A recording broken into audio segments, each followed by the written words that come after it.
Ladies and gentlemen, that was pretty effective, no? Well, good evening. And as I think most of you know, I am Gerald Corrigan. I have one or two modest claims to fame by comparison of our distinguished guest tonight, one or two of which were reflected in this morning's Financial Times.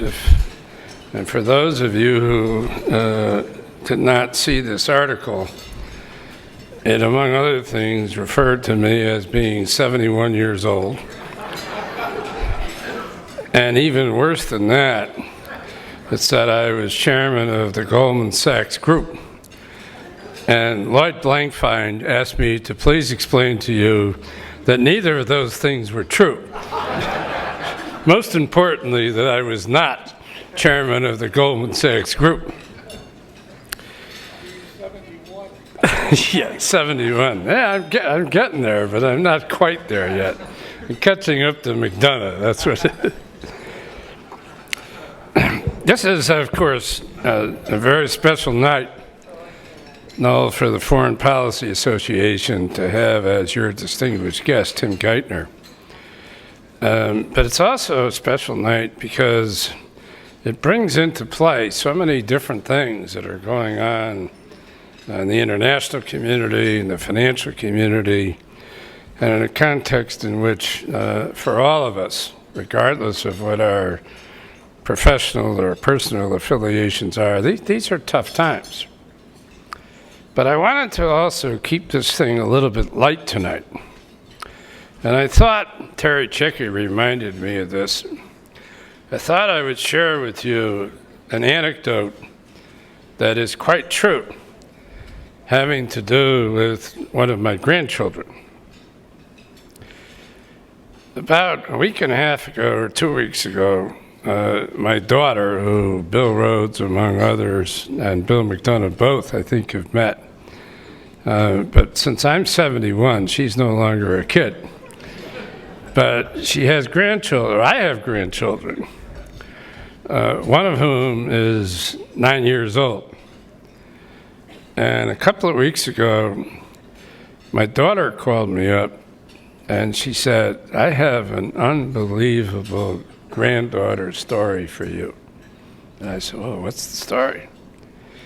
And she said, well, last night, my husband and I and Emily, your granddaughter, and Kate, your other granddaughter, were sitting at dinner. And we were talking about all of the difficulties of the world and the stock market and all of that. And to make this story a little bit more realistic, I have to also acknowledge that one of my other daughters worked for Lehman Brothers. So my 9-year-old granddaughter turns to my daughter and she says to my daughter, this is a true story, she says, Mom, she said, I know that where Karen works at Lehman Brothers is bankrupt. But then she said, is the Fed bankrupt too?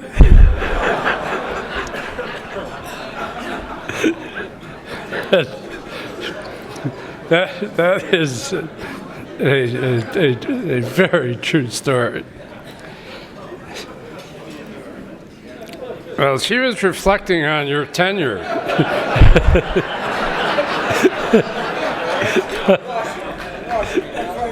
Oh, yeah, that's right. That was Washington. Consistent with that little anecdote, I thought a lot of good would be accomplished tonight if we kept things at least a little bit on the lighter side.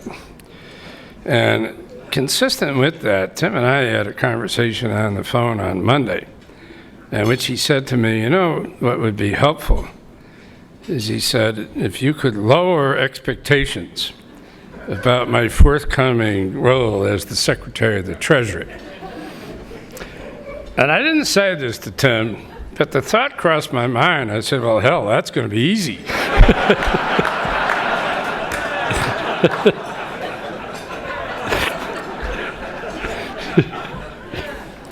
So let's look at the record.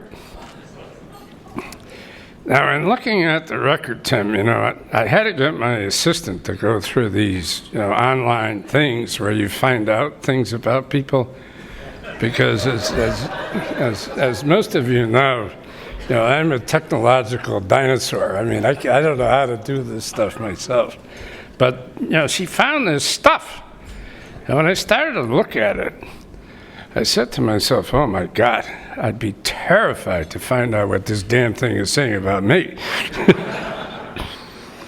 But among the things that I found was that Tim is often described as young, looking, slight of build, and average height. Well, let's think about that. Chronologically, he's 47. But after the past 15 months, his mental age is 87. They said average height.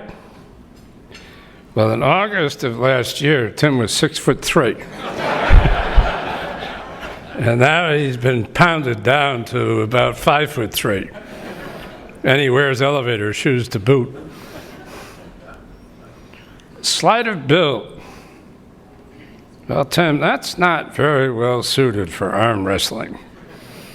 Something that in the skill category you are probably going to have to further hone and develop in the period ahead. I then discovered that he went to Dartmouth.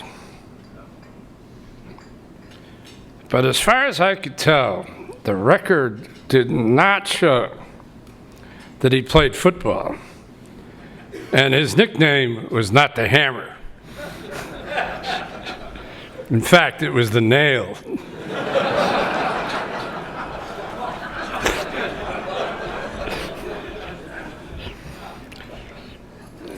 Next, it said that he went to SACHS. By the way, that's Tim, where my daughter, who has this granddaughter that you ought to talk to, she also went to SACHS. But I'm not sure I have this exactly right, but as near as I could tell, Tim, you were at SACHS when Paul Wolfowitz was the dean. And if that's the case, I'll let you all draw your own conclusions. Now, on his watch at the Treasury and the Fed, let's think about this. Asia, Russia, Mexico, long-term capital all collapsed. The dot-com bubble emerged and essentially collapsed. We had a little recession. We had the beginnings of the housing bubble. And of course, we ended up with the mother of all credit crises. This is all when Tim was at the Treasury and the Federal Reserve. Tim, all I can say is if that doesn't lower expectations, I don't know what the hell will.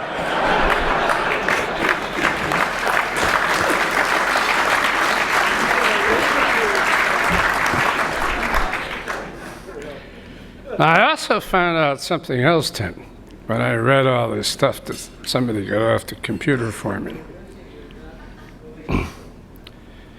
It said that you like to play tennis. Fine. It said you like to surf. I cannot see you on a surfboard in my wildest imagination. But it also said you were a fly fisherman.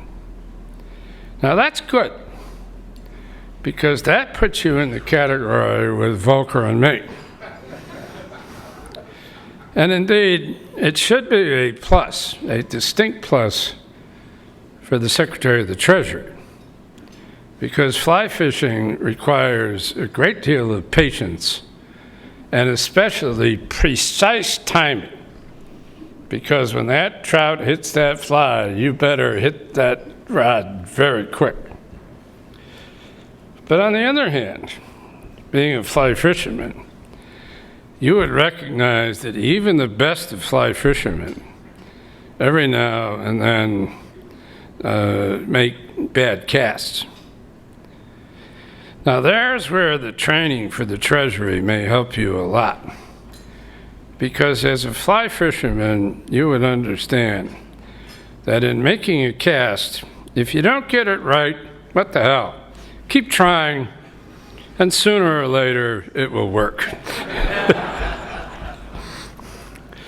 Now, actually, Tim, as you know, I'm only kidding about this, because I don't mind saying, even in this essentially open forum, that the minute the question of the presidential election was resolved, and the issue of cabinet choices was on the table, from day one, my first choice as to the Secretary of the Treasury in the Obama administration was you. And there's not...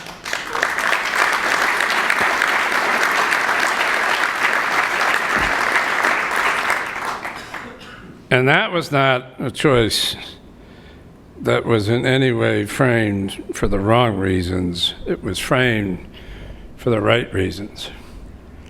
I have had the good fortune in your 5-year tenure as the President of the Federal Reserve Bank that you have the opportunity from time to time to talk to you, to exchange views with you, to observe how you think about issues, and to observe the incredible mental discipline that you bring to the table in the context of difficult issues.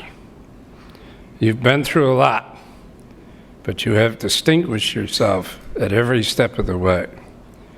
You have a rare capacity to listen, to digest, to assimilate, to discuss, and then to listen again, and go through an incredibly rigorous and non-egotistical framework of trying to come to the best possible conclusion in what are always difficult circumstances. And I, for one, as I said, could not be happier or frankly prouder that you are indeed going to be the next Secretary of the Treasury of the United States of America.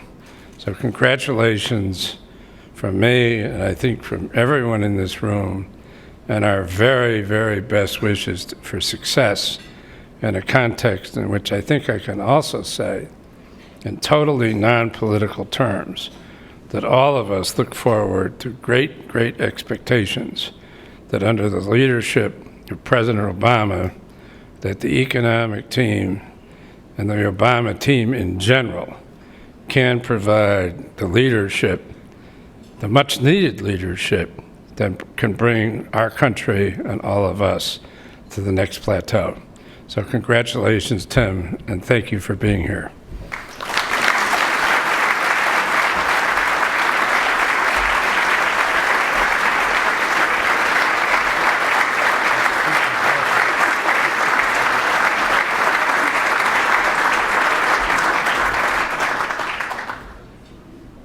I've been asked to present this to you, and Noel asked me if I could put it around your neck. And I said to myself, that's probably not a very good idea. He's got enough stuff hanging around his neck. Tim, congratulations. Thanks, Jerry.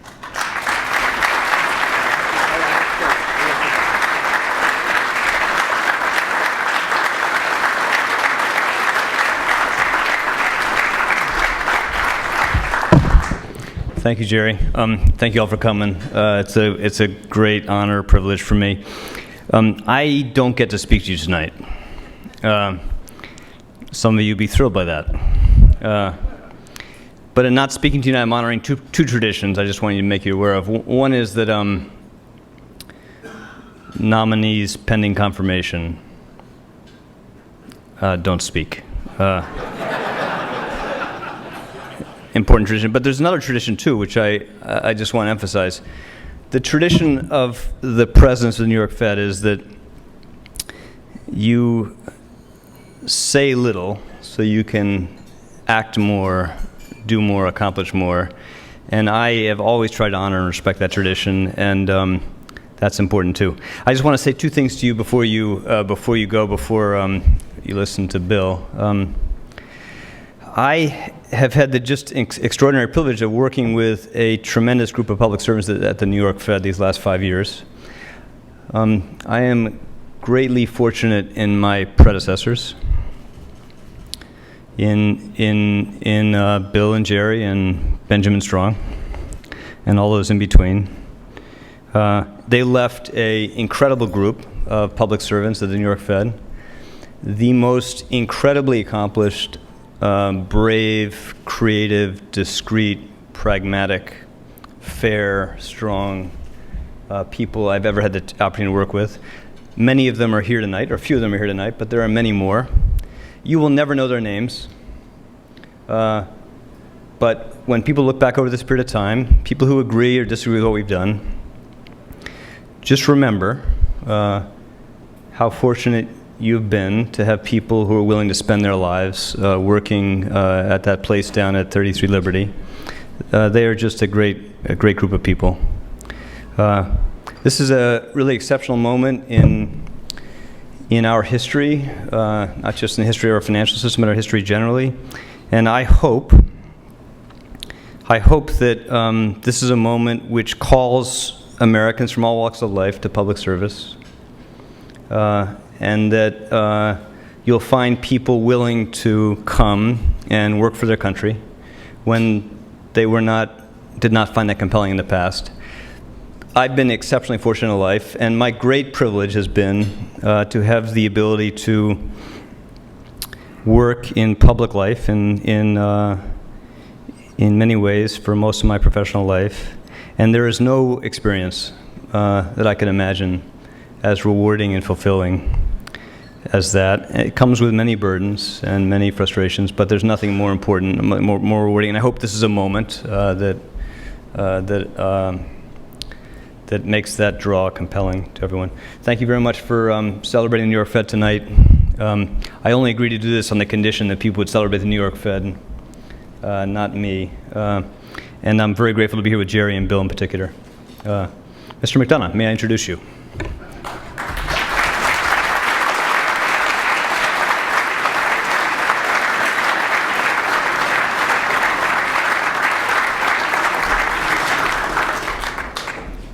Well, ladies and gentlemen, I stand before you as yet another former president of the Federal Reserve Bank of New York and a former recipient of the Foreign Policy Association Medal. I am also from Chicago, and that's an important city these days. And there are two very important things that Chicago would point to in valuing our friend Tim Geithner. In Chicago politics, there is no greater virtue than being a family man. That's not mentioned much in New York. Tim has a wonderful wife, Carol, and two fabulous children, and he is a family man. Secondly, does he have any political skills?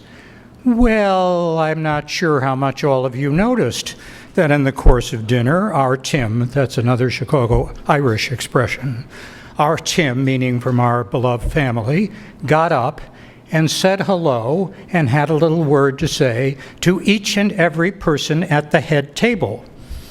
The 49th Ward was counted for, the 50th Ward was counted for, and, you know, there's a question of what's he going to do after being Secretary of the Treasury?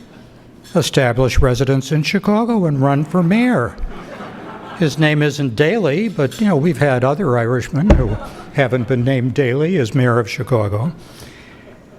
We live in a fascinating time. The people of the United States, in our election, decided for the first time in our history that we would elect a man of color, that we would elect a very unusual person to be President of the United States. And in the period since he has been elected, what he has shown is remarkable judgment. He has shown fabulous judgment in what he has said and what he has not said. He has shown particularly great judgment in the people that he has selected, a foreign policy team that looks as if it could be unmatched, and especially an economic team that looks as if it can accept the fact that the National Bureau of Economic Research has decided that the recession we are in began in December of last year, that most economists think that it is going to be a particularly difficult fourth quarter, a particularly difficult 2009, and yet there is something about the American people that is different from all other people in the world, and that is we are by nature given, or by our history given, to be able to have hope. Remember Franklin Roosevelt's, I think, greatest remark, "We have nothing to fear but fear itself." That could be said today. In making the American people feel that there is hope for the future, there is no group more important than the economic policy group that President-elect Obama has put together. And in that economic policy group, there is no position more important than that of Secretary of the Treasury. In the Secretary of the Treasury, he has picked in Tim Geithner a man of incredibly good judgment, an ability to listen, an ability to understand when the course has to be slightly corrected, an ability to learn. We are extraordinarily fortunate to have, as the next Secretary of the Treasury of the United States, Mr. Timothy Geithner, and I ask that we send him off with our love, our promise to support him by a standing ovation.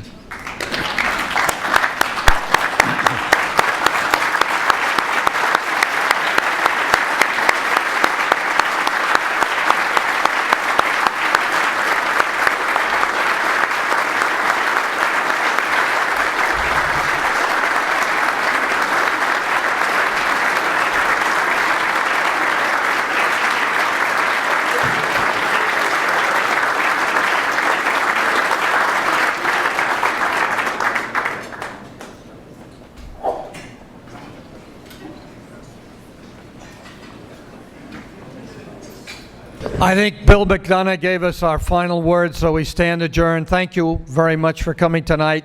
And as everyone said, we have great hopes for and expectations with our good friend Tim Geithner. Thank you very much.